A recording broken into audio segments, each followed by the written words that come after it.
வணக்கம் மக்களே, tea cup channel உங்களை அன்புடன் வரவேற்கிறோம்.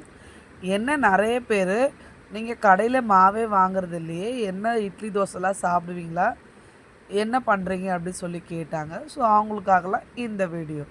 நான் வந்து எப்போவுமே கடையில் மாவு வாங்கவே மாட்டேன். என் வேலை முழுசாக பார்த்தீங்கன்னா, நான் ரேஷன் கடையில் போயிட்டு பச்சரிசி புழுங்கலரிசி வாங்கிட்டு வந்து அதை நல்லா கழுவுவேன். ஒரு 5 தடவை நல்லா கழுவிட்டு, இந்த பாருங்கள் எவ்வளோ பளிச்சுன்னு இருக்குது பாருங்கள். தண்ணி அது மாதிரி பளிச்சுன்னு இருக்கும்.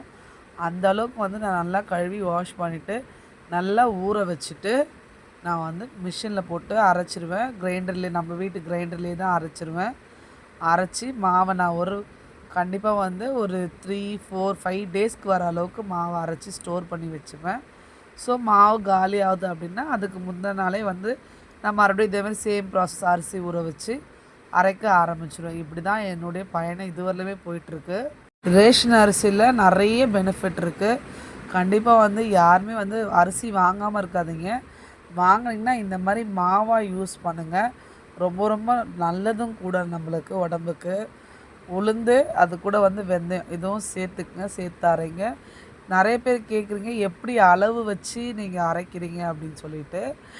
என்ன அளவுனா பச்சரிசி வந்து 1 கிளாஸ்னால் புழுங்கலரிசி வந்து 3 கிளாஸ் அப்படின்னா அப்போ ஒரு அரை ஆஃப் அப்படின்னு எடுத்துக்கிட்டனாலே 2 கிலோவுக்கு உளுந்து வந்து 200 கிராம் அந்த மாதிரி சேர்த்துக்கணும்.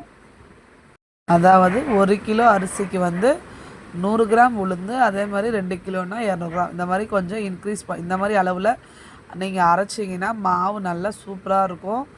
இட்லி நல்லா புசு புசுன்னு வரும். கண்டிப்பாக வந்து ட்ரை பண்ணி பாருங்கள். வேறு ஏதாவது கமெண்ட், எந்த டவுட்னாலுமே நீங்கள் மாவு விஷயத்தில் எனக்கு நீங்கள் கமெண்ட் பண்ணிங்கன்னா நான் கண்டிப்பாக சொல்லுவேன். கண்டிப்பாக என் வீடியோ பிடிச்சிருந்தால் மறக்காமல் லைக் பண்ணுங்கள், சப்ஸ்கிரைப் பண்ணுங்கள், ஷேர் பண்ணுங்கள். இதே மாதிரி நான் வேற ஒரு வீடியோவில் உங்களை பார்க்குறேன். தேங்க்யூ, பாய்.